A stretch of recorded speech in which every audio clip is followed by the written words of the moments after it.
Good afternoon, friends, and welcome. It is time again for our ongoing Bible study. Sorry I wasn't around on Monday, but I had a situation that I had to take care of, and so I was incapacitated, as they say. And so we're back at it here now again, and we're doing this usually Monday or Wednesday. And if for some reason I can't be available on those days, I'll try to let you know the session beforehand. But we are taking on the topical study entitled, it's an Adam Hamilton study called When Christians Get It Wrong. And we're looking at various topics in terms of Christian involvement and engagement today, where basically young adults are getting turned off by the quote unquote Christian response to various things, societal issues. And I realize I may be preaching to the choir. So if that's the case, I guess. But we gotta do our best to try and get the word out and to try to get this kind of message across, because the devil likes absolutely nothing better than to distract the church from its message of the grace of our Lord Jesus Christ, the saving knowledge of Jesus Christ. And so we need to be about that business, and we need to be less and less distracted by other things. Now, last time we talked about the discrepancy between science and Christianity, and how some aspects of the Christian faith are anti-science, and how that is turning off a lot of young adults.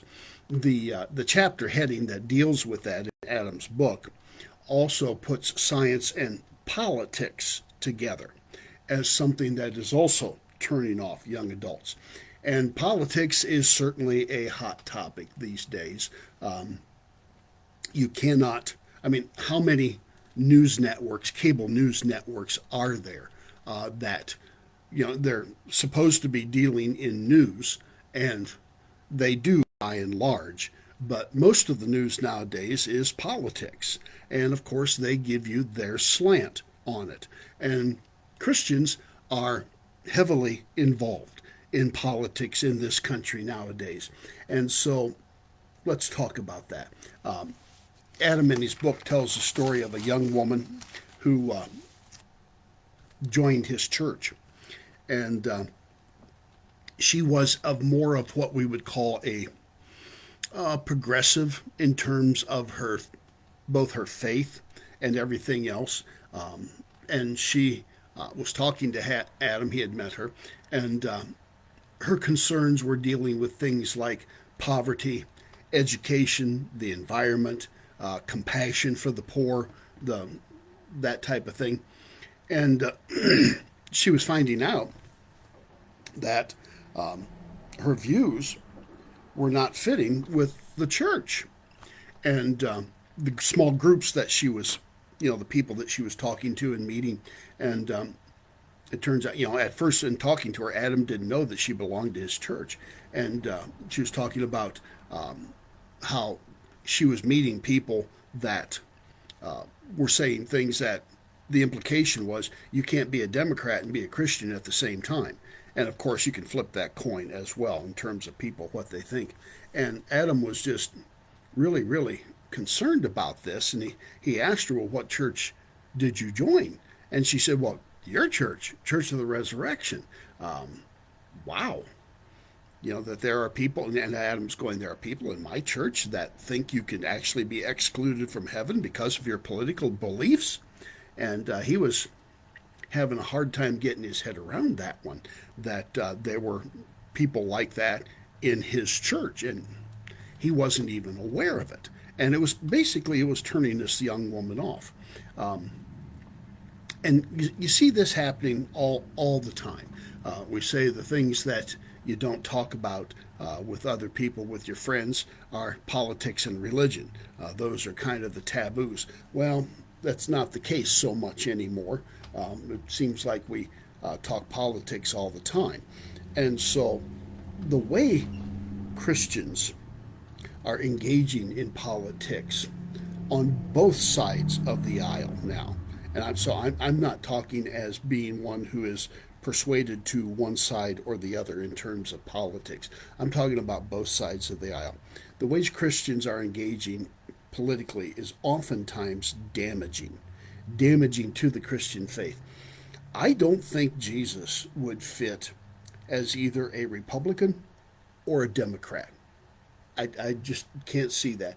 And the way that we are engaging in, because it's so partisan and downright nasty, in the survey that was taken as part of this, this was the number two thing that was turning off young adults, was the downright nasty, malicious way in which Christians, quote unquote Christians, were engaging in politics. Now, let me tell you a little bit about my story, because I can I can speak to this. There are certain things in this life that I can speak to because of my life's journey and the things that I have been involved with. I understand that politics is a big boy sport, and that you have to wear your big boy pants if you're going to get involved in politics. In 1988, in Minnesota, I was a state delegate to this particular party's state convention. There wasn't a national election per se so much that year, but there were state elections. There was the gubernatorial election, which was of vital concern, and this party was wanting to win back the governorship. And there were three individuals that were campaigning for the party's nomination for governor, and it was pretty much an even split between the three.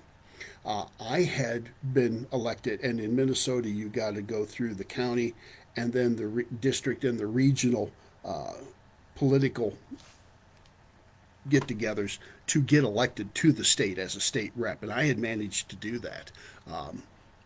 How that happened, I'm still not sure, but I did. Anyway, so we're there in St. Paul, and I'm the person that I am today, theologically and politically, is not the person that I was in 1988. Let's make that clear. The Lord has dealt with me in some very dramatic ways that way, but I was supporting the conservative candidate for the Republican nomination. There I went and I said it. Okay, sorry about that. Let it slip. There's my slip showing. Anyway, that was back then. Okay, I am not a member of any political party today. Haven't been for decades. But so anyway, Mike Menning was the conservative running for the gubernatorial nomination.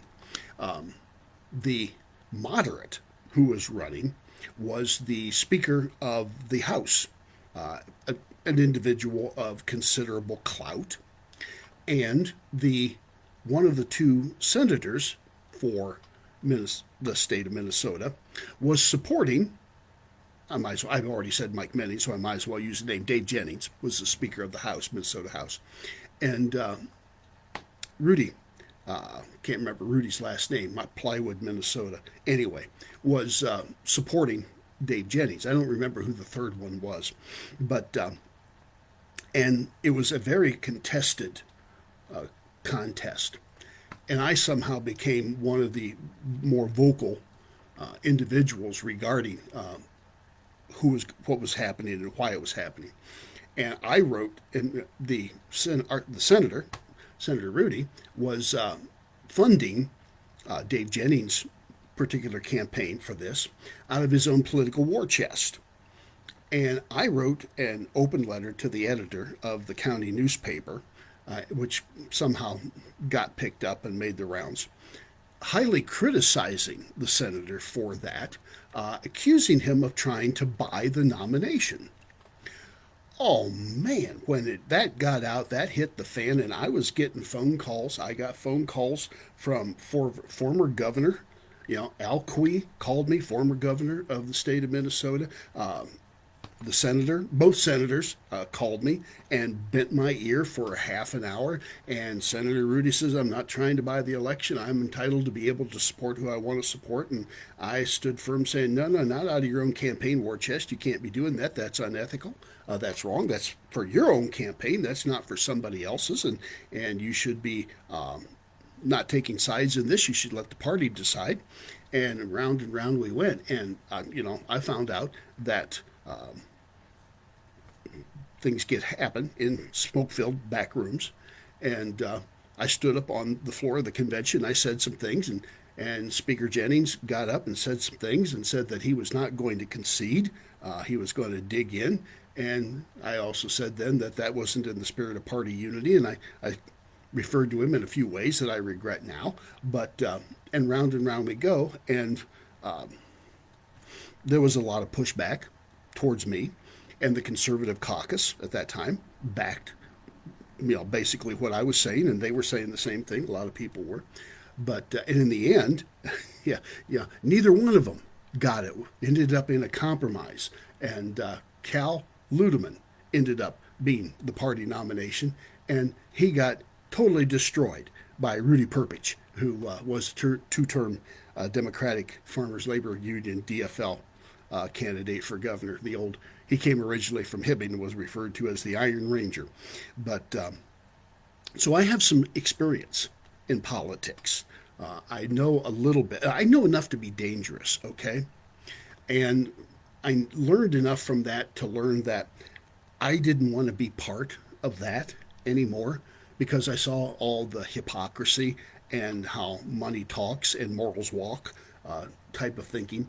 And then it was after that, a few years, when the Lord began to work with me, and my personal theological walk and philosophies began to change tremendously.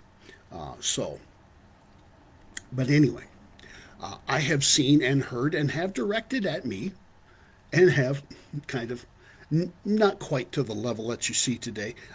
I have seen and directed, nasty things being said. So I understand politics is a big boy sport. We were saying things like, we're fighting here for the soul of our party. Boy, does that sound familiar? Well, that was 1988. Well, and here we are in 2021. Anyway, what we're seeing today, and you see it on the news as well as I do. You probably, if you're on Facebook, you see stuff that gets forwarded along to some Christians. Now, not all Christians, but some Christians, enough Christians, today slander and share malicious talk, mean-spirited rhetoric, disrespect, and worse, downright lies. And I understand, and I've seen it. I've had stuff forwarded to me, lies by Christians on the internet, some of which are just so far out there, they're unbelievable that anybody would believe it. I can't fathom that. And some of them are just downright disgusting. It's not disgusting in terms so much of the fact, the content's disgusting, but the fact that somebody would actually believe that and forward it on to somebody else. Christians have, I believe, a moral and spiritual responsibility not to slander and not to send out inflammatory untruths, especially things that are, obviously untruths. And I understand why some Christians do it, especially conservative Christians, although I think they're probably progressive Christians are guilty of this as well. They look at the other side. Their rationale for doing this is that, from the conservative aspect, is that those people are so liberal, so progressive, they don't even believe that you need to accept Christ as Savior. And so as far as they're concerned, the other side aren't even Christians. They aren't even believers. They're pagans. And so that's how one way that they condone being able to say and forward all sorts of slanderous and nasty stuff. They also feel like that their agenda is makes it right. It's, for example, let's take the right to life versus abortion issue. There are those who feel like Christians who feel like to get the judges that will support their point of view, or the politicians that will support their point of view, the fighting for the lives of the unborn is so important and necessary that it's okay to say or do anything, including lying, slandering the other side. There you go. And if you happen to be on that side of the aisle, don't deny it, because I know it's true. I've seen it, I've heard it, and the other side does it too. So I'm not talking about a specific issue here. I'm talking about the manner in which Christians engage on both sides of the aisle. I've seen it from conservatives, evangelicals. I've seen it from progressives, liberals, who just, they'll say and they'll do anything. Winning is more important than anything else. They're not worried about building up the country. They're worried about their agenda. So, what's Scripture have to say about this? Let's read from the words of Paul from Ephesians chapter 4, verses 29 and 32. You might want to check this one out on your own sometime. But Paul says, "Let no evil talk come out of your mouths." Now, notice there's no qualifier there. There's no but if. Let no evil talk come out of your mouths, but only what is useful for building up as there is need, so that your words may give grace to those who hear. Your words. I say, well, I didn't say it. I just forwarded it. Somebody else said it. Pooey. Bull cookies. If you forwarded it under your name, it's the same thing as you said it. Okay? Take responsibility. Man up. Or woman up, whichever the case may be. Paul goes on to say here, now, put away from you all bitterness, wrath, anger, wrangling, and slander, together with all malice, and be kind to one another. Be kind to one. How much more to the point does Paul need to be? Put away bitterness, wrath, anger, wrangling, slander, malice? That sounds like Christian engagement in politics on both sides of the aisle these days. We've lost the constructive approach of trying to build up, and we're trying to tear down the other side. We're trying to make ourselves look good by tearing down the other side, by making the other guy look bad, instead of doing good ourselves. Be kind to one another. The word grace is in there. Grace means undeserved kindness to all. Be kind to one another. What does it mean for a Republican to be kind to a Democrat? What does it mean for a Democrat to be kind to a Republican? Assuming that they're both Christians. What does that mean? I've heard it said by politicians, a variety of them from both sides of the aisle, that it used to be that we could engage one another, that we could talk to one another, and we could get things done. We may not have agreed on the issues, but we were able to get things done and work out compromises together. And that's just not happening anymore. The civility has been lost within our political process, and Christians are just as guilty of that as anybody else. In fact, I'll go so far as to say Christians may be more guilty of that, and I mean on both sides of the aisle. I'm not preaching to the choir here. I'm talking to both sides of the aisle. Now, that begs the question, and I understand that. The question is, should Christians then engage in the political arena? Should Christians be political? Absolutely. It was back in the 80s when Christians really began to engage politically. Jerry Falwell, you may remember that name. His son was at Liberty University, the university that Jerry Falwell started, and he's gotten himself into problems. It seems like second generation have problems keeping it together. But Jerry Falwell, Baptist, conservative, fundamental, Southern Baptist, if I remember correctly, was advocating that Christians should engage politically. And there were some dramatic things that they did. Operation Rescue, for example, on the abortion right to life issue, where they had peaceful protests and people getting arrested on behalf of the right to life. So that's when it really got started. Now, Christians have always been engaged politically. You go back to the Civil War, and the anti-slavery movement had very deep church Christianity roots that were working for abolition. However, you also had down south, you had deep Christian roots within the church that were working for the continuation of slavery. And that's why you had a variety of Protestant denominations split because of the Civil War and didn't really come to back together for 70, 80 years. The Methodist Church, north-south, Presbyterian Church, north-south, are just a couple of examples. And so Christians have been engaged politically at various levels and at various times. What we're seeing now today really got started back in the middle 80s with Jerry Falwell and Moral Majority.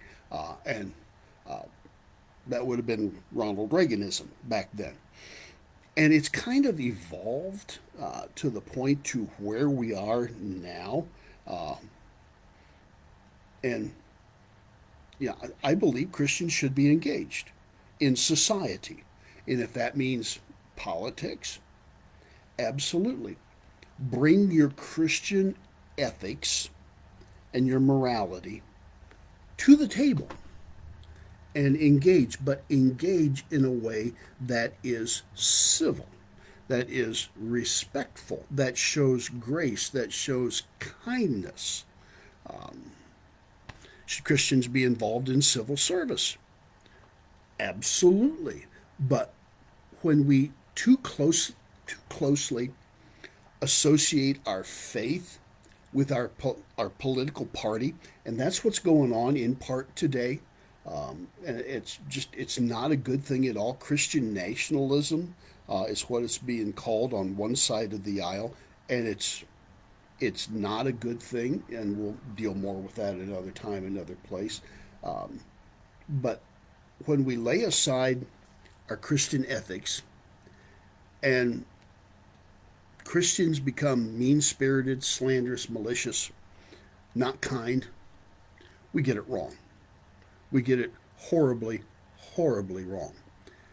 Jesus' call to us was to love one another. He said, love even your enemies. Now, to look at a fellow countrywoman,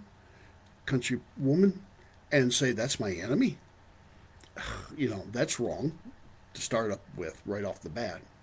And to slander one another, be mean-spirited, partisan politics on both sides of the aisle, we get it wrong. Both sides. Both sides, shame on you. We're losing the spirit of Christ, which was kind, gracious, loving.